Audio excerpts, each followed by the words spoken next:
कुंडमळा येथील इंद्रायणी नदीवरील पूल कोसळला. 25 ते 30 पर्यटक वाहून गेले. 2 जणांचा मृत्यू. मावळ तालुक्यात एक धक्कादायक घटना घडली आहे. तडेगाव दाभाडे शहराजवळील प्रसिद्ध पर्यटन स्थळ कुंडमळा येथे इंद्रायणी नदीवर असलेला जुना पूल कोसळून दुर्घटना घडली आहे. रविवार असल्याने पर्यटकांची गर्दी होती. अशात पूल कोसळून 20 ते 25 पर्यटक इंद्रायणीत वाहून गेले आहेत. तसेच 2 जणांचा मृत्यू झाला असल्याची प्राथमिक माहिती आहे. घटनेची माहिती मिळाल्यानंतर स्थानिक पोलीस, ग्रामस्थ आणि आपदा मित्र यांनी घटनास्थळी धाव घेतली असून बचाव कार्य सुरू करण्यात आले आहे.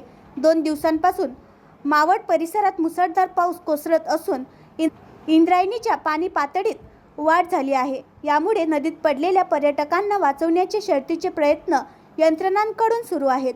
ही घटना आज दुपारी 3:30 वाजण्याच्या सुमारास घडल्याचे सांगण्यात येत आहे.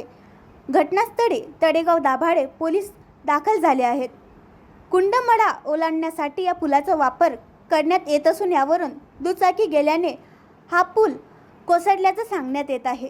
आणखी नवीन व्हिडिओ पाहण्यासाठी आमच्या देशमुख एक्सप्रेस न्यूज चॅनलला सबस्क्राईब करा, लाईक करा आणि शेअर करा.